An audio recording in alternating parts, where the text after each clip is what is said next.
وَلَقَدْ يَسَّرْنَا الْقُرْآنَ لِلذِّكْرِ فَهَلْ مِن مُدَّكِرٍ۔ اور بعض لوگوں نے اس سے مراد دنیا ہی لی ہے۔ وہ کہتے ہیں کہ پیچھے چونکہ یہ جو سیکوینس ہے، کلام کا جو تسلسل ہے وہ یہ ہے فَلَا تَغُرَّنَّكُمُ الْحَيَاةُ الدُّنْيَا وَلَا يَغُرَّنَّكُمْ بِاللَّهِ الْغَرُورُ، کہ تمہیں دنیا کی زندگی کسی دھوکے میں مبتلا نہ کرے اور اللہ کے بارے میں دھوکہ دینے والا کوئی دھوکہ نہ دے دے۔ تو اس سے مراد یہ ہے کہ اس سے مراد دنیا ہی ہے۔ تو بعض نے دنیا مراد دی ہے، بعض نے شیطان مراد دی ہے، اور حقیقت بات یہ ہے کہ اس سے مراد شیطان بھی ہو سکتا ہے، اس سے مراد دنیا بھی ہو سکتی ہے، اس سے مراد ہر وہ چیز ہو سکتی ہے جو اللہ کے بارے میں کسی دھوکے میں مبتلا کر۔ وہ انسان بھی ہو سکتے ہیں، وہ مشینیں بھی ہو سکتی ہیں، وہ شیطان کے ڈالے ہوئے وسوسے بھی ہو سکتے ہیں، وہ انسانوں کے ڈالے ہوئے وسوسے بھی ہو سکتے ہیں، اور وہ باطل معبودوں کے ڈالے ہوئے وسوسے بھی ہو سکتے ہیں جو اللہ کے بارے میں وسوسے ڈالتے ہیں اور دھوکے میں مبتلا کرتے ہیں۔ بہت قسم کا دھوکہ ہے جو دنیا میں چل رہا ہے اور ہر دور میں چلتا ہے۔ کوئی تو اللہ کے بارے میں کہہ دیتا ہے، دیکھیں نبی کریم صلی اللہ علیہ وسلم فرمایا کہ شیطان جب انسان کو وسوسہ ڈالتا ہے تو وہ سب سے پہلے انسان کے دل میں سوال پیدا کرتا ہے کہ تمہیں کس نے پیدا کیا؟ تو انسان خود ہی اس کا جواب دیتا ہے اللہ نے پیدا کیا۔ پھر وہ دوبارہ پوچھتا ہے کہ فلاں کو کس نے پیدا کیا؟ اللہ نے پیدا کیا۔ فلاں چیز کس نے پیدا کی؟ اللہ نے پیدا کی۔ اچھا، یہ چلتے چلتے بالآخر وہ دل ہی دل میں سوال ڈالتا ہے کہ اللہ کو کس نے پیدا کیا؟ نبی کریم صلی اللہ علیہ وسلم نے فرمایا جب یہ سوال پیدا ہونا سمجھ لو کہ شیطان وسوسہ ڈال رہا ہے، شیطان دھوکے میں مبتلا کر رہا ہے۔ اللہ اکبر۔ من شر الوسواس الخناس، وہ جو سورہ ناس ہے آخری سورت، من شر الوسواس الخناس، کہ میں رب کی پناہ میں، لوگوں کے رب کی پناہ میں آتا ہوں، لوگوں کے مالک کی پناہ میں آتا ہوں، کس سے؟ من شر الوسواس الخناس، وہ جو خناس بار بار حملہ کرنے والا، خناس کا مطلب ہوتا ہے بار بار حملہ کرنے والا، پہلے چھپ جاتا ہے پھر آ جاتا ہے اور دلوں میں وسوسہ ڈالنے والا۔ تو نبی کریم صلی اللہ علیہ وسلم فرمایا جب بھی اس طرح کا خیال آئے اعوذ باللہ من الشیطان الرجیم پڑھیں اور 3 دفعہ دل کی طرف، کیونکہ یہ دل کی طرف سے حملہ آور ہوتا ہے، 3 دفعہ نفث کر دیں، یعنی 3 دفعہ تھوک ملا پھونک وہ ماریں دل کی طرف تاکہ یہ دفع ہو جائے۔ پھر اگر دوبارہ وسوسہ آیا پھر یہی کریں۔ یہ طریقہ بتایا، علاج بتایا۔ اور یہ وسوسہ جب کبھی آئے انسان کو، کسی بھی حالت میں آئے، تو جب بھی وسوسہ آئے تو اس کا علاج ہے آپ کے پاس گویا ایک گن، ایک فائر، ایک ویپن نبی اکرم صلی اللہ علیہ وسلم نے آپ کے ہاتھ میں پکڑا دیا کہ یہ شیطان جب بھی حملہ آور ہو آپ اعوذ پڑھیں، اعوذ باللہ من الشیطان الرجیم، بلکہ اعوذ باللہ السمیع العلیم من الشیطان الرجیم من حمزہ ونفخہ ونفثہ۔ اس کا مطلب ہے آپ کو اللہ نے ایک فائر آپ کے ہاتھ میں دے دی، آپ نہ فائر کریں تو آپ کی مرضی، آپ نہ کریں۔ وہ شیطان حملہ آور ہوتا رہتا ہے، ہم اس سے کمفرٹیبل رہتے ہیں کہ ٹھیک ہے تم بھی حملہ کرو، ہم بھی موج کرتے ہیں، آسانی سے وہ جو ہے نا ایمیکیبلی ہم رہتے ہیں دوستی کے ساتھ، کوئی مسئلہ نہیں ہے، تم ہمیں نہ چھیڑو ہم تمہیں نہیں چھیڑتے۔ جب اس طرح سے معاملہ چلتا ہے تو زندگی شیطانی ہو جاتی ہے، شیطان اپنے دھوکے میں مبتلا کر لیتا ہے۔ تو شیطان کے دھوکے سے اگر بچنا ہے تو اس کا طریقہ یہ ہے کہ ہمیشہ شیطان کو کے مقابلے میں وہ فائر استعمال کرو، وہ ویپن استعمال کرو جو اللہ نے آپ کو دیا ہے۔ نبی پاک صلی اللہ علیہ وسلم نے فرمایا اعوذ پڑھو، اعوذ پڑھو کہ وہ دفع ہو جائے گا۔ پھر قرآن پڑھو، جس گھر میں قرآن پڑھا جاتا ہے اس گھر میں شیطان نہیں رہ سکتا، جس گھر میں سورہ بقرہ پڑھی جاتی ہے اس گھر میں شیطان نہیں رہ سکتا۔ لہٰذا کتنی معوذتین ہیں، آخری 2 صورتیں ہیں، وہ جس گھر میں پڑھی جاتی ہیں شیطان نہیں رہ سکتا۔ علی ھذا القیاس آیت الکرسی ہے۔ نبی کریم صلی اللہ علیہ وسلم نے فرمایا جب کوئی شخص آیت الکرسی پڑھ لیتا ہے اس گھر میں ایک ایسے ہے جیسے کوئی پہرے دار مقرر ہو جاتا ہے اس گھر کے اندر۔ تو اس طرح کی قرآن کی کوئی بھی چیز آپ قرآن پڑھیں، اور یہ اللہ تعالیٰ نے شیطان کے وسوسے سے، جب شیطان نے اللہ تعالیٰ کو چیلنج دیا تھا، اور قرآن میں جگہ جگہ اس کا بیان ہے کہ جب اس نے کہا تھا کہ میں تیرے بندوں کو گمراہ کروں گا، کبھی میں سیدھے ان کے سامنے سے آؤں گا، کبھی پیچھے سے آؤں گا، کبھی دائیں سے آؤں گا، کبھی بائیں سے آؤں گا، میں ان کو سیدھے رستے پر جانے نہیں دوں گا، لَأَقْعُدَنَّ لَهُمْ صِرَاطَكَ الْمُسْتَقِيمَ، میں سیدھے رستے کے بیچ درمیان میں بیٹھ جاؤں گا، ان کو میں جانے نہیں دوں گا۔ اس نے چیلنج کیا تھا اللہ کو، اور اللہ تعالیٰ نے اس کو فرمایا کہ تو کر اپنے گھوڑے بھی دوڑا لینا، اپنے پیادے بھی دوڑا لے، جو تیری قوتیں ہیں ساری کی ساری تو استعمال کر لے۔ ان عبادی لیس لک علیہم سلطان، میرے بندوں کے اوپر تیرا کوئی زور نہیں چلے گا۔ اللہ نے ہر دفعہ اس کے چیلنج کا جواب یہ دیا ہے کہ میرے بندوں کے اوپر تیرا کوئی زور نہیں چلے گا۔ اب بندہ اللہ کا کیسے بنتا ہے؟ بندہ اللہ کا ویسے بنتا ہے جیسے نبی کریم صلی اللہ علیہ وسلم نے ہمیں طریقہ بتایا کہ آپ فلاں موقع پہ یہ کریں، فلاں موقع پہ یہ کریں۔ ہر وہ بات جو نبی کریم صلی اللہ علیہ وسلم نے بتائی اسوہ حسنہ کے مطابق زندگی گزارنے کی کوشش کرنے والا وہ اللہ کا بندہ ہے۔ اگر ہم فرائض پورے کرتے رہیں اور پھر فرائض کے ساتھ سنن اور نوافل کا اہتمام کرنے کی کوشش کرتے رہے تو بس جو شخص ایسا کرتا ہے وہ اللہ کا بندہ ہے، اور جو اللہ کا بندہ ہے اس کے اوپر شیطان کا کوئی زور نہیں چلتا۔ لہذا ایک تو اس کا معنی شیطان ہے، دوسرا اس کا معنی دنیا ہے، دنیا کے بارے میں ہم نے بات کر لی، تیسرا اس سے مراد انسان کا نفس بھی ہو سکتا ہے۔ اللہ اکبر، یہ جو نفس ہے نا انسان کا، سب سے زیادہ انسان کو دھوکے میں یہ مبتلا کرتا ہے۔ او خیر ہے، اللہ غفور الرحیم ہے، اللہ کے بارے میں دھوکے میں مبتلا کرتا ہے، اللہ غفور الرحیم ہے، بخش دے گا، مولوی ہمیں لگے رہتے ہیں۔ کتنا بڑا دھوکہ ہے یہ کہنا کہ اللہ حساب نہیں لے گا، اللہ تعالیٰ حساب نہیں کرے گا، اللہ تعالیٰ غفور الرحیم ہے، وہ چھوڑ دے گا۔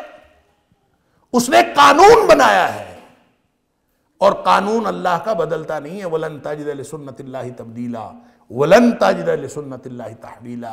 اللہ نے اپنا قانون بدلنا نہیں ہے، ہر ایک کو اپنے اعمال کا جواب دینا پڑے گا۔ اللہ نے قیامت والے دن پوچھنا ہے ہر چیز کے بارے میں۔ اللہ اکبر، جب سوال پوچھا جائے گا تو ہم اس کے لیے تیاری کر رہے ہیں کہ نہیں کر رہے؟ اگر تو کوئی بندہ تیاری کر رہا ہے، اچھی تیاری ہے یا کمزور تیاری ہے، محنت تو کر رہا ہے نا، لیکن شیطان اس کو دھوکے میں مبتلا ہو، خیر ہے موج کر یار، اللہ غفور الرحیم ہے، میں مولوی لگ رہا ہے، دھوکے میں مبتلا کر دیا، عمل سے انسان پیچھے رہ گیا۔ اندازہ کریں نبی کریم صلی اللہ علیہ وسلم نے تو وہ جو حضرت ابو ہریرہ رضی اللہ تعالیٰ عنہ کو حدیث آپ نے بیان فرمائی تھی، تو عمر فاروق رضی اللہ تعالیٰ عنہ کے کہنے پر آپ نے اس کو بھی روک لیا، عوام الناس میں اعلان کرنے سے روک لیا۔ کیوں؟ اس سے لوگ بے عملی کی طرف مائل ہوں گے، کہ جب آپ نے فرمایا من قال لا الہ الا اللہ فدخل الجنہ، جس نے لا الہ الا اللہ دل سے کہہ دیا وہ جنت میں داخل ہو گیا۔ حضرت ابو ہریرہ رضی اللہ تعالیٰ بڑے خوش ہوئے، میں جا کے بتا دوں لوگوں کو؟ نبی کریم صلی اللہ علیہ وسلم بتا دے، بھاگے میں جا کے لوگوں کو بتاؤں۔ ابھی جا رہے تھے تو پہلا ہی بندہ جس سے ملاقات ہوئی عمر فاروق رضی اللہ تعالیٰ عنہ۔ تو کدھر جا رہے ہو؟ نبی کریم صلی اللہ علیہ وسلم نے ایک ارشاد فرمایا، لوگوں کو بتانے جا رہا ہوں۔ کیا ارشاد ہے؟ من قال لا الہ الا اللہ فدخل الجنہ، جس نے لا الہ الا اللہ کہا وہ جنت میں داخل ہو گیا۔ اللہ اکبر، عمر فاروق رضی اللہ تعالیٰ عنہ کو غصہ آیا، اور آپ نے ابو ہریرہ رضی اللہ تعالیٰ عنہ کو سینے کے اوپر ہاتھ مارا، بلکہ دو ہتھڑ مارا، یوں دونوں ہاتھ یوں کر کے، اتنے شدید زور سے مارے کہ ابو ہریرہ رضی اللہ تعالیٰ عنہ پیچھے گر گئے۔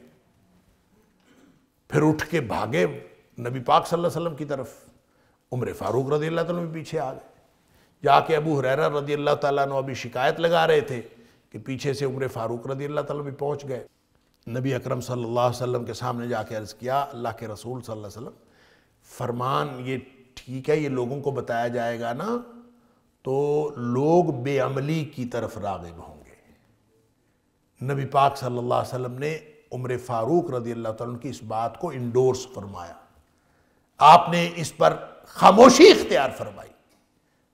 اس کا مطلب یہ ہے کہ جو کوئی بھی چیز آپ کو دھوکے میں مبتلا کرے، اب من قال لا الہ الا اللہ فدخل الجنہ، یہ ایسے لفظی طور پر کوئی سمجھ لے ہاں میں لا الہ الا اللہ کہہ دیتا ہوں، کوئی ہندو ہو، سکھ ہو، عیسائی ہو، وہ کہے کہ میں لا الہ الا اللہ یاد کر لیتا ہوں تو بس میں جنت میں چلا جاؤں گا، اس کا یہ مطلب نہیں ہے۔ اس کا معنی یہ ہے کہ جس نے دل سے یہ سمجھ لیا، کیونکہ دوسری احادیث کے اندر آتا ہے مستیقنا بقلبہ، جس نے دل سے یہ سمجھ لیا کہ اللہ کے علاوہ کوئی الہ نہیں ہے، گویا توحید کا قائل ہو گیا۔ اور جو توحید کا قائل ہو گیا، یہ تو باٹم لائن ہے، یہ تو بنیادی ضرورت ہے، اور بنیادی لائن آپ نے کراس کر لی۔ جو شرک سے بچ گیا، توحید کے اندر آ گیا، تو وہ تو واقعی بچ جائے گا جہنم سے، کیونکہ نبی پاک صلی اللہ علیہ وسلم نے فرمایا ہے، وہ جو معاذ بن جبل رضی اللہ تعالیٰ والی حدیث ہے، نبی کریم صلی اللہ علیہ وسلم نے یہ بات فرمائی ہے کہ ما حق اللہ علی العباد وما حق العباد علی اللہ، اللہ کا بندوں پر کیا حق ہے اور بندوں کا اللہ پر کیا حق ہے۔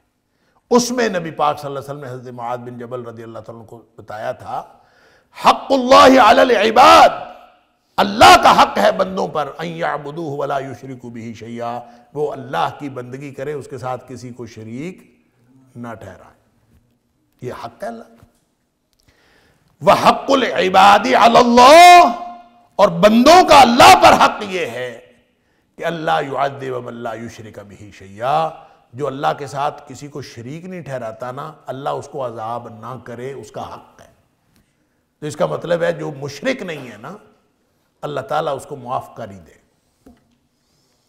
اللہ پر بندے کا حق ہو جاتا۔ لیکن یہ کہنا کہ لا الہ الا اللہ جس نے کہہ دیا وہ جنت میں داخل ہو گیا، صرف لفظی طور پر کہہ دینا، کوئی ہندو کہہ دے، کوئی سکھ کہہ دے، کوئی عیسائی کہہ دے، کوئی مسلمان بھی بے عمل ہو، کچھ نہ سمجھتا ہو اور شرک میں مبتلا ہو، سب کچھ ہو، صرف یہ کہہ دے لا الہ الا اللہ وہ جنت میں چلا جائے گا، ایسا نہیں ہے۔ کیونکہ دھوکے میں، اللہ کے بارے میں دھوکے میں مبتلا ہونے کا ڈر تھا، لہذا روک دیا، واللہ اعلم۔ لیکن بات ٹھیک ہے جو دوسری حدیث سے ثابت ہوتی ہے۔ لہذا کوئی بھی چیز، انسان کا نفس جو ہے وہ انسان کو کسی بھی طرح تسلی دے دیتا کہ ایسے مولوی ڈراتے رہتے ہیں، اللہ تو بڑا بخشنے والا، بڑا مہربان ہے۔ اللہ مہربان ہے، لیکن اللہ سے صرف امید رکھنا یہ ایمان نہیں ہے۔ اللہ سے صرف خوف رکھنا کہ اللہ پکڑ ہی لے گا بس، یہ صرف خوف رکھنا یہ بھی ایمان نہیں ہے۔ الایمان بین الخوف والرجاء، ایمان جو ہے خوف اور امید کے درمیان ہے، امید بھی اللہ سے اور خوف بھی اللہ کا، کہیں پکڑ نہ لے، کہیں میں پکڑا نہ جاؤں۔ اللہ، تو اللہ کی بندگی اسی طرح سے کرنی ہے کہ خوف بھی ہو اور اللہ تعالیٰ سے امید بھی ہو۔ اللہ تعالیٰ کی بندگی کرنی ہے خوف کے ساتھ بھی اور امید کے ساتھ بھی۔ تتجافى جنوبهم عن المضاجع يدعون ربهم خوفا وطمعا، جن کی پشتیں جو ہیں وہ اپنے بستروں سے الگ رہتی ہیں اور اللہ کی بندگی کرتے رہتے ہیں اور اللہ کو پکارتے ہیں، کیسے؟ خوفا وطمعا، اللہ سے ڈرتے بھی ہیں، ان کو خوف بھی رہتا ہے کہیں پکڑے نہ جائیں، اور ان کو امید بھی رہتی ہے کہ ہم بچ جائیں گے انشاءاللہ۔ یہ دونوں چیزیں ہوں تو ایمان موجود ہے۔ اگر کسی کو کسی ایک طرف لگا دیا تو یہ دھوکہ ہے، یہ شیطان لگائے، انسان کا نفس لگائے، کوئی چیز لگائے، دنیا کی کوئی چیز لگائے، کوئی بھی دھوکہ دینے والا آپ کو کسی دھوکے میں مبتلا نہ کرے، یہ بنیادی بات ہے۔ اللہ تعالیٰ معاف فرمائے کہ دھوکہ دینے والا کوئی بھی ہو سکتا ہے۔ یہ جو معبودان باطل ہیں، جو اپنے آپ کو یہ سمجھتے ہیں کہ ہم چھڑوا لیں گے، اللہ تعالیٰ معاف فرمائے، وہ بھی انسان کو بڑا دھوکے میں مبتلا کرتے ہیں۔ کوئی بات نہیں، خیر ہے، خیر ہے، ہم چھڑوا لیں گے، یعنی جتنی بھی چیزیں ہیں اس طرح کی، یہ دھوکہ ہے۔ اللہ تعالیٰ نے سادہ قانون بنا دیا ہے، نبی اکرم صلی اللہ علیہ وسلم کو اللہ تعالیٰ نے دین کی اتھارٹی دی ہے، نبی پاک صلی اللہ علیہ وسلم دین کی اتھارٹی ہیں، اور جو دین نبی پاک صلی اللہ علیہ وسلم نے سکھایا ہے اس دین پر عمل کر کے اللہ کی بندگی کر کے ہی بچا جا سکتا ہے۔ جس صحابی نے کہا تھا نا نبی پاک صلی اللہ علیہ وسلم سے، اللہ کے رسول صلی اللہ علیہ وسلم میں آپ کی مرافقت چاہتا ہوں، یعنی آپ اندازہ کریں کہ صحابہ کا کیا شوق تھا نبی پاک صلی اللہ علیہ وسلم کی خدمت کا، کہ ساری ساری رات نبی پاک صلی اللہ علیہ وسلم کے دروازے پہ بیٹھا رہتا ہے، اور اس خیال سے بیٹھا رہتا ہے کہ نبی کریم صلی اللہ علیہ وسلم کو کسی چیز کی ضرورت پڑے تو میں آپ کی خدمت کروں۔ سبحان اللہ۔ وَلَقَدْ يَسَّرْنَا الْقُرْآنَ لِلذِّكْرِ فَهَلْ مِن مُدَّكِرٍ وَلَقَدْ يَسَّرْنَا الْقُرْآنَ لِلذِّكْرِ فَهَلْ مِن مُدَّكِرٍ۔ تو نبی کریم صلی اللہ علیہ وسلم تہجد کے وقت اٹھے، آپ کو پانی کی ضرورت تھی تو دروازے پہ بیٹھے ہوئے ہیں، بھاگ کے جا کے پانی لا کے دیا نبی پاک صلی اللہ علیہ وسلم کو۔ نبی پاک صلی اللہ علیہ وسلم نے وضو فرمایا، وضو فرما کے اب ظاہر ہے آپ دیکھیں کہ اب رات کا وقت ہو، تہجد کا وقت ہو، اور بس دو لوگ اکیلے، اور ایک نے خدمت کی ہے نبی پاک صلی اللہ علیہ وسلم کو، کتنا پیار آیا ہوگا اس کے اوپر، کتنی اس کے ساتھ اپنائیت اور کتنا انس پیدا ہوا ہوگا۔ اللہ اکبر۔ تو وہ نبی پاک صلی اللہ علیہ وسلم نے پوچھا بتاؤ کیا چاہتے ہو؟ کچھ مانگنا ہے تو مانگ لو، کچھ مانگنا ہے تو مانگ لو۔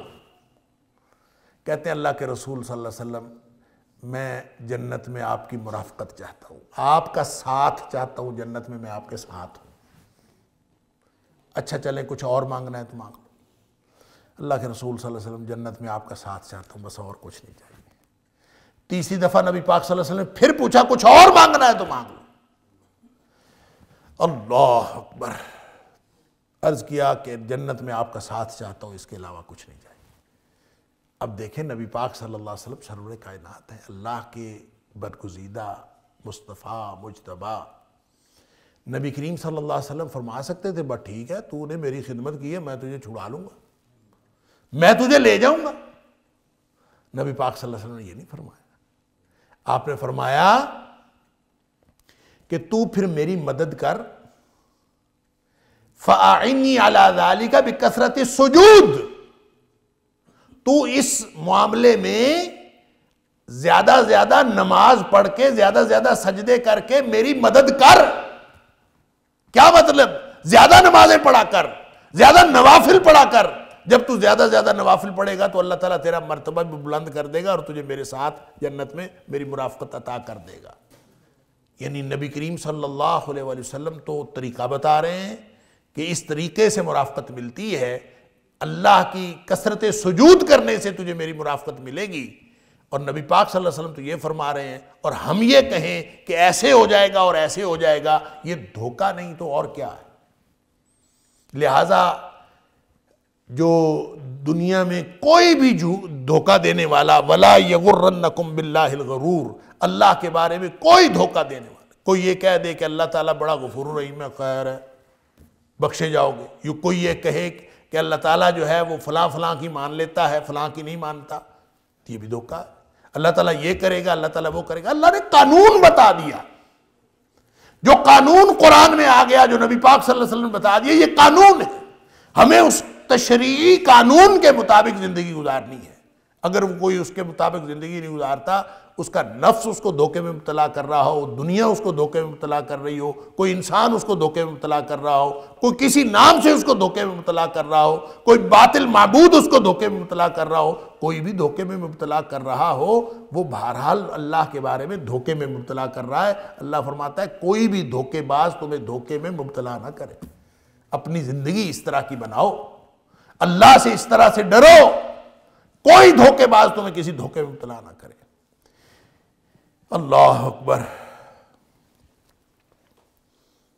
وہ یقین اور وہ ایمان جو کسی دھوکے سے پھسلایا نہ جا سکے۔ اللہ تعالی ہم سب کو وہ غیر متزلزل یقین اور ایمان نصیب فرمائے۔ اب یہ آخری آیت جو ہے یہ بڑی معروف آیت ہے، اس کے بارے میں ذرا توجہ فرما لیجئے۔ ان اللہ عندہ علم الساعہ وینزل الغیث ویعلم ما فی الارحام وما تدری نفس ماذا تکسب غدا وما تدری نفس بأی ارض تموت ان اللہ علیم خبیر۔ بے شک اللہ تعالیٰ اسی کے پاس قیامت کا علم ہے، وَيُنَزِّلُ الْغَيْثِ وہی بارش اتارتا ہے، بارش نازل کرتا ہے، وَيَعْلَمُ مَا فِي الْأَرْحَامِ وہی جانتا ہے جو کچھ ماؤں کے پیٹوں میں ہے، رحموں کے اندر، وَمَا تَدْرِي نَفْسٌ مَاذَا تَكْسِبُ غَدًا اور کوئی نہیں جانتی کوئی جان کہ کل کو وہ کیا کرے گی، وَمَا تَدْرِي نَفْسٌ اور نہ ہی کوئی نفس کوئی جان یہ جانتی ہے بِأَيِّ أَرْضٍ تَمُوتُ کہ کس زمین پر اس کی موت واقع ہوگی، ان اللہ علیم خبیر بے شک اللہ تعالیٰ جاننے والا اور خبر رکھنے والا ہے۔ یہ جو 5 باتیں اس کے اندر ارشاد فرمائی گئی ہیں کہ یہ اللہ کے پاس علم ہے، اور اس کے بارے میں بہت سارے لوگوں نے، بہت سارے مفسرین نے مختلف تفاسیر بھی کی ہیں، اور جدید ذہنوں نے اس آیت کے بارے میں مختلف شکوک و شبہات بھی پیدا کیے۔ اس کی وجہ یہ ہے کہ جہاں وَيُنَزِّلُ الْغَيْثِ اللہ بارش نازل کرتا ہے، وَيَعْلَمُ مَا فِي الْأَرْحَامِ وہی جانتا ہے ماں کے پیٹوں میں کیا ہے، تو وہ کہتے ہیں آج کل تو محکمہ موسمیات والے جو ہیں ان کو بھی پتہ ہوتا ہے بارش جو ہے کب ہونی ہے کب نہیں ہونی، اور الٹرا ساؤنڈ والے بتا دیتے ہیں کہ ماں کے پیٹ میں بیٹا ہے کہ بیٹی ہے، تو یہ بھی پتہ چل جاتا ہے۔ اس لیے گویا اعوذ باللہ من الشیطان الرجیم، اللہ تعالیٰ معاف فرمائے، معاذ اللہ ثم معاذ اللہ، یہ آیت جو ہے اس کا مفہوم درست نہیں ہے۔ سن لیجئے، اس میں جو 5 باتیں بیان کی گئی ہیں، اس میں سب سے پہلی بات تو یہ ہے کہ قیامت کی بات ہوئی ہے، ان اللہ عندہ علم الساعہ۔ اچھا، یہ سادہ فقرہ اگر ہونا چاہیے عربی زبان میں یہ ہو سکتا ہے کہ ان علم الساعۃ عند اللہ، سادہ فقرہ اس طرح ہوتا ہے اور ہو سکتا ہے اور ہو سکتا تھا، ان علم الساعۃ عند اللہ، کہ بے شک قیامت کا علم جو ہے وہ اللہ کے پاس ہے، لیکن ایسا نہیں ہوا۔ اس کو اللہ تعالیٰ کا جو اس میں جلالت ہے اس کو بھی پہلے لایا گیا، ان اللہ، اور پھر عندہ بھی پہلے لایا گیا، تو اس کا مطلب ہے سٹریس اس کے اوپر ہے، زور اس کے اوپر ہے، حسر ہے اس کے اندر، عربی میں کہتے ہیں حسر ہے اس کے اندر۔ کیا حسر ہے؟ کہ ان اللہ عندہ علم الساعہ، علم الساعہ پیچھے چلا گیا، ان اللہ اللہ ہی کے پاس، عندہ اسی کے پاس، بے شک اللہ عندہ اسی کے پاس علم الساعہ قیامت کا علم ہے۔ گویا اس میں 2 حسر آ گئے اللہ تعالیٰ کی، کہ اس میں جلالت کو مقدم کرنے سے بھی اور عندہ کو بھی مقدم کرنے سے 2 حسر، وہ 2 سٹریس پیدا ہوئے، 2 طرح سے زور دیا گیا کہ قیامت کا علم سوائے اللہ کے کسی اور کے پاس نہیں ہے۔ اگر یہ سادہ فقرہ ہوتا تو میں نے عرض کیا کہ وہ ان علم الساعۃ عند اللہ ہوتا، وہ تو نہیں ہے۔ تو یہ جیسے میں نے عرض کیا کہ جب زور دیا جاتا ہے، حسر پیدا کیا جاتا ہے، وَعَلَى اللَّهِ فَلْيَتَوَكَّلِ الْمُؤْمِنُونَ کہا جاتا ہے، یہ نہیں کہا کہ فَلْيَتَوَكَّلِ الْمُؤْمِنُونَ عَلَى اللَّهِ کہ مومنوں کو بھروسہ اللہ پر کرنا چاہیے، یہ نہیں کہا۔ وَعَلَى اللَّهِ فَلْيَتَوَكَّلِ الْمُؤْمِنُونَ، اللہ ہی پر بھروسہ ہونا چاہیے اہل ایمان کا۔ تو یہ اسلوب ہے، اس طرح سے اس کو مقدم کر کے اس کے اندر حسر پیدا کر کے، لہٰذا اس کا تو ترجمہ یہی ہوگا اور اس کے علاوہ نہیں ہو سکتا کہ علم قیامت کا علم سوائے اللہ کے کسی اور کے پاس نہیں ہے، قیامت کا علم صرف اللہ کے پاس ہے۔ ان اللہ، بے شک اللہ تعالیٰ، عندہ اسی کے پاس علم الساعہ قیامت کا علم۔ باقی جو 4 باتیں ہیں وہ ذرا سادہ اسلوب میں ہیں۔ وَيُنَزِّلُ الْغَيْثِ وہ نازل کرتا ہے بارش کو، وَيَعْلَمُ مَا فِي الْأَرْحَامِ اور وہ جانتا ہے جو کچھ ماؤں کے پیٹوں میں ہے، رحموں کے اندر. تو اس کا مطلب یہ ہوگا کہ پہلے پہ حسر ہے، باقی 5-4 باتوں کے اوپر حسر نہیں ہے. لیکن اس کا جواب اکثر مفسرین نے یہ دیا ہے کہ یہ جو پہلا حسر ہے باقی 4 باتوں کا عطف بھی اسی کے اوپر ہے، کیونکہ ایک بات اللہ کریم نے ارشاد فرما دی تو باقی 4 باتیں بھی اسی کے مطابق ہیں. تو ان اللہ عندہ علم الساعہ، بے شک اللہ اسی کے پاس قیامت کا علم ہے. وَيُنَزِّلُ الْغَيْثَ، وہی نازل کرتا ہے بارش کو. وَيَعْلَمُ مَا فِي الْأَرْحَامِ، اور وہی جانتا ہے جو کچھ ماؤں کے پیٹوں میں ہے. یعنی اس کا حسر ان کے اوپر موجود ہے. اس لیے یہ کہنا، اگلی 2 باتیں تو ویسے ہی کہہ دیں، وَمَا تَدْرِي نَفْسٌ مَاذَا تَكْسِبُ غَدًا، وہ اسلوب ہی دوسرا ہے کہ کوئی نفس، کوئی جان یہ نہیں جان سکتی کہ کل کو اس نے کیا کرنا، اور کوئی جان یہ نہیں جانتی کہ اس نے کہاں مرنا ہے. اپنی موت کی جگہ کو کوئی نہیں جانتا. وہ اس کے بارے میں تو ویسے ہی اسلوب ہی یہ بیان کر دیا کہ کوئی نہیں جانتا. یہ 2 کے بارے میں شک ہو سکتا تھا تو اس کا بھی حسر اس کے اندر موجود ہے. تو پھر کیا کریں محکمہ موسمیات کا اور الٹرا ساؤنڈ کا؟ پھر یہ سوال پیدا ہوتا. تو اس میں ایک تو یہ جو لوگ کہتے ہیں کہ ان دونوں باتوں میں اللہ کریم نے حسر بیان نہیں کیا، اور ان کو زور دے کے یہ نہیں کہا کہ صرف اللہ جانتا ہے، بلکہ صرف یہ کہا اللہ بارش نازل کرتا ہے اور اللہ جانتا ہے ماں کے پیٹوں میں کچھ ہے. تو اس کا مطلب ہے اور لوگ بھی جان سکتے ہیں بارش کے بارے میں بھی، اور ماؤں کے پیٹوں میں جو کچھ ہے اس کے بارے میں اور وہ لوگ بھی جان سکتے ہیں. یہ بات درست نہیں ہے. کیوں؟ اس لیے کہ ایک تو میں نے عرض کیا کہ حسر جو ہے لفظی اعتبار سے وہ اس کا عطف اس کے اوپر ہے. دوسری بات یہ ہے کہ اللہ بارش نازل کرتا ہے تو اللہ کے پاس علم ہے بارش کا بھی، اور ماؤں کے پیٹوں میں جو کچھ ہے اس کا بھی علم اللہ کے پاس ہے. جو کچھ الٹرا ساؤنڈ کے ذریعے سے بتایا جاتا ہے یا محکمہ موسمیات والے بتاتے ہیں، وہ ایک اندازہ لگاتے ہیں، وہ ایک ظن و تخمین ہے، ایک اندازہ ہے، ایک گمان ہے. اور جو گمان ہوتا ہے وہ کبھی علم نہیں ہوتا. علم وہ ہوتا ہے جو یقینی ہوتا ہے. اگر محکمہ موسمیات والے کہیں کہ بارش ہونی ہے اور بارش کبھی ہو جاتی ہے اور کبھی نہیں ہوتی، اور وہ کبھی یہ نہیں کہتے کہ بارش ہونی ہے، محکمہ موسمیات والے کہتے ہیں بارش ہونے کا امکان ہے. اس اعتبار سے وہ بیچارے سچے ہیں. انہوں نے کبھی یہ نہیں کہا کہ بارش ہوگی، وہ بارش ہونے کا امکان کہتے ہیں. کبھی ہو جاتی ہے کبھی نہیں ہوتی. اگر وہ 1000 دفعہ کہیں کہ بارش ہونی ہے اور 999 دفعہ بارش ہو جائے اور 1 دفعہ بارش نہ ہو تو بھی اس کا نام علم نہیں ہے. کیوں؟ وہ گمان علم نہیں ہو سکتا. بارش ہو بھی سکتی ہے نہیں بھی ہوتی. اسی طرح الٹرا ساؤنڈ کو جو رزلٹ ہے وہ بھی کبھی یقینی نہیں ہوتا. اس پہ بھی ڈاکٹر جو کچھ کہتے ہیں وہ ساتھ کہتے ہیں کہ یہ ہمارا خیال یہ ہے، لیکن یہ اس سے الٹ ہو سکتا ہے. وہ کبھی کہتے ہیں بیٹی ہے، کبھی کہتے ہیں بیٹا ہے. بیٹی کہا تو بیٹا ہو گیا، یہ ہو سکتا ہے. بیٹا کہا ہو تو بیٹی ہو جائے، یہ بھی ہو سکتا ہے. اور یہ تاریخ میں کہتے ہیں کہ یہ جو خاص طور پر جو دنیا میں بہت بڑے معروف کیسز تھے، ایک لیڈی ڈیانا کا اور ایک بینظیر بھٹو کا. اس کے بارے میں تو پوری دنیا نے شور مچایا نا. ساری دنیا کا میڈیا شور مچاتا تھا. لیڈی ڈیانا کے جو اس کو پریگننسی ہوئی تو ساری دنیا نے کہا کہ الٹرا ساؤنڈ والوں نے بتایا کہ وہ بیٹی ہے، لیکن اس کا بیٹا ہوا. اور بینظیر کے جب پریگننسی ہوئی تو ساری دنیا نے بتایا کہ بیٹا ہے اور وہ بیٹی ہوئی. یعنی بالکل الٹ. اور جبکہ ساری دنیا کے ٹول ان کے پاس موجود تھے. تو جب ایسا کہا جائے اور اس کے الٹ نتیجہ نکلے تو میں ونس اگین یہ کہوں گا کہ اگر الٹرا ساؤنڈ کے 1000 رزلٹ دیے جائیں، اس میں 999 صحیح آئیں اور 1 صحیح نہ آئے، پھر بھی اس کو علم نہیں کہہ سکتے.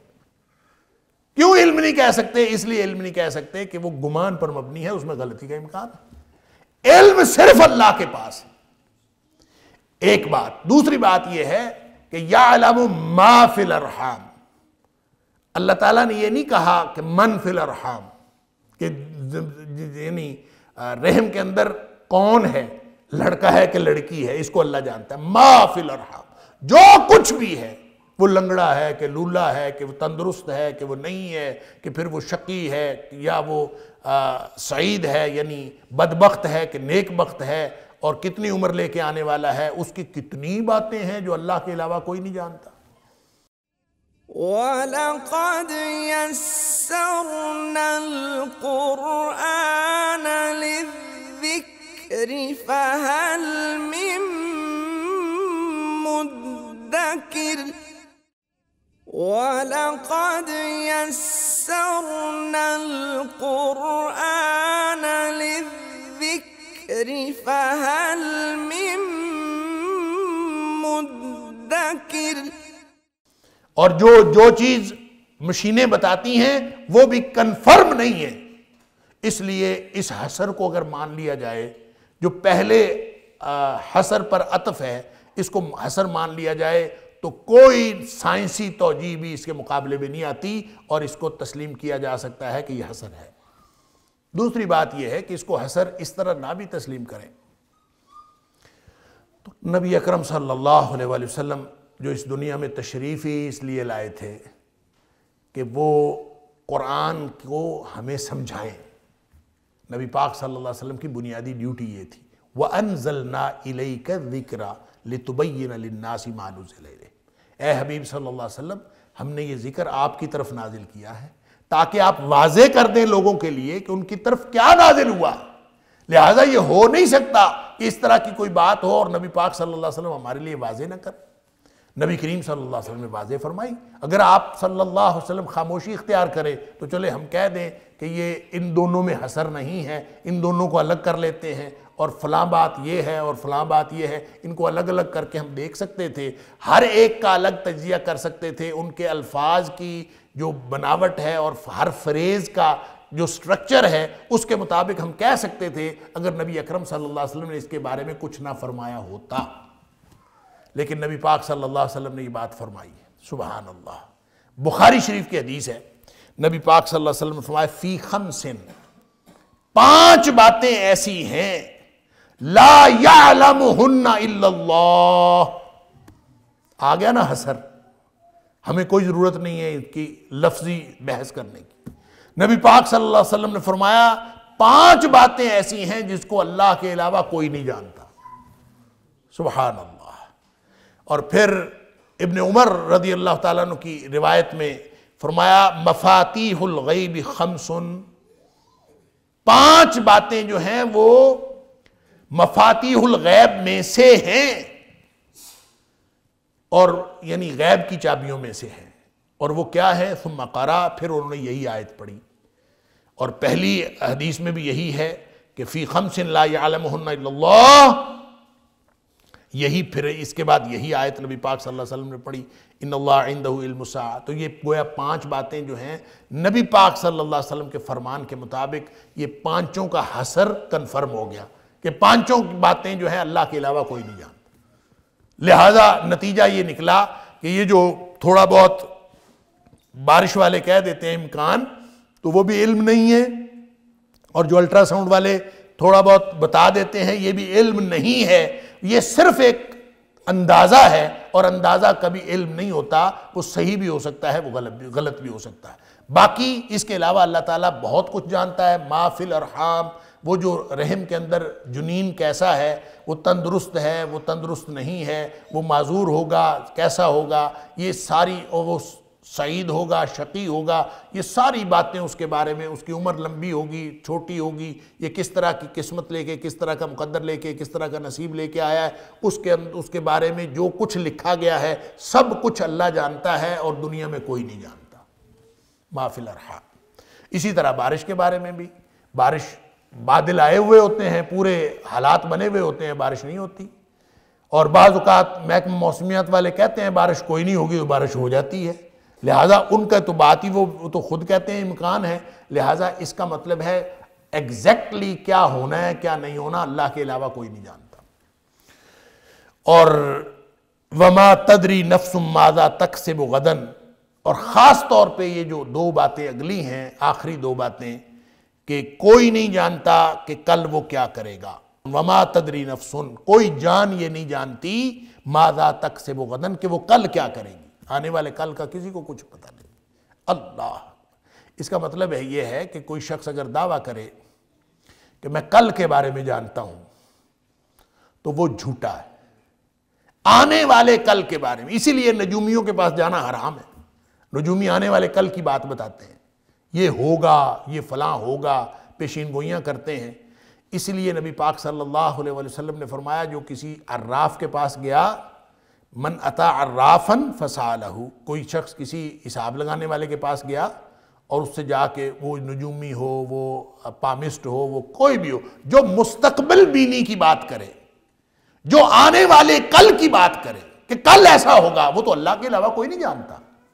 تو اگر کوئی دعویٰ کرے کہ کل کے بارے میں جانتا ہوں اور کل کے بارے میں ایسا ہوگا، 2024 میں ایسا ہوگا، 2025 میں ایسا ہوگا، جو بھی کوئی کرے، نبی پاک صلی اللہ علیہ وسلم فرمایا جو کسی کے پاس گیا، اس نے جا کے اس سے پوچھا، صرف پوچھا، فرمایا اس کی 40 دن کی عبادت قبول نہیں ہوتی، اور اگر اس نے تصدیق بھی کر دی، من اتا عرافا فسالہ وصدقہ، جا کے حساب لگانے والے سے پوچھا اور پوچھنے کے بعد اس کی تصدیق بھی کر دی، ہاں تو ٹھیک کہتا ہے، اللہ اکبر، تو اس سے اس کے خلاف ورزی نہیں ہوئی اللہ کے اس بیان کی اور اللہ کے اس حکم کی کہ وما تدری نفس ماذا تکسب غدا، کوئی نہیں جانتا کہ کل کیا ہونے والا ہے۔ اور اگر کسی نے جانا اور اندازہ لگا کے یہ کہا اور آپ نے تصدیق کر دی، ہاں اچھا تو ٹھیک کہتا ہے،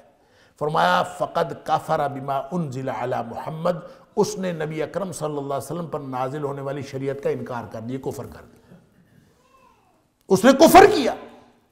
تو اس کا مطلب یہ ہے کہ کل کے بارے میں کوئی شخص کچھ نہیں بتا سکتا کہ کل کیا ہونے والا ہے، وہ اللہ کے علاوہ کوئی نہیں جانتا۔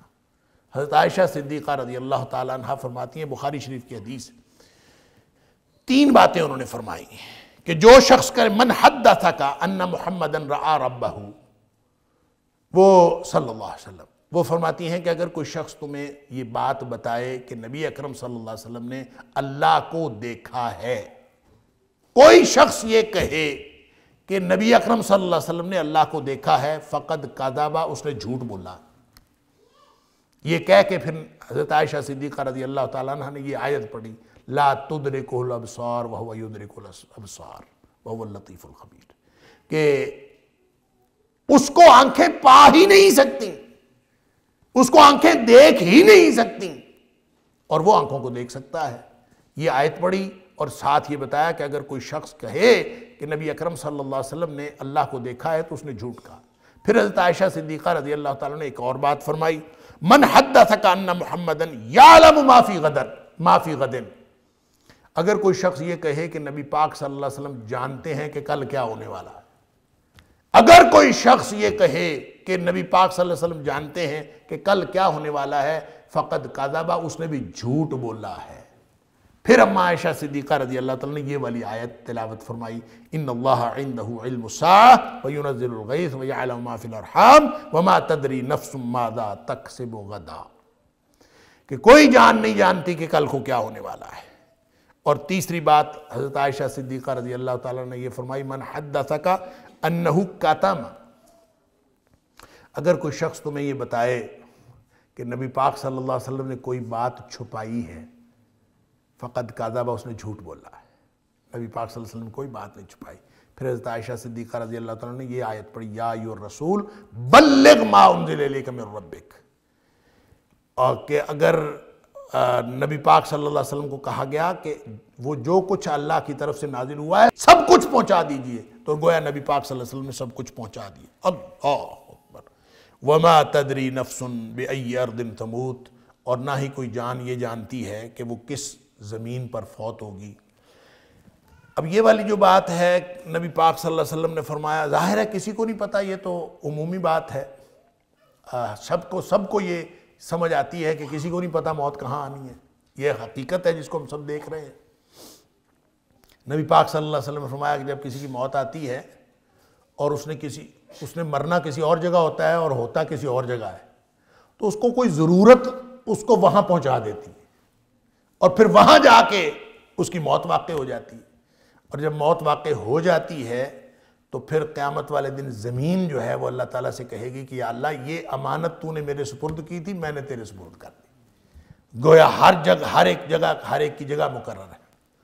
اچھا جی، یہ پانچوں باتیں یوں سمجھنے کے بعد ایک اور رخ اس پانچوں باتوں کی تفسیر کا وہ سمجھ لیجئے، پھر میں بات مکمل کر رہا ہوں۔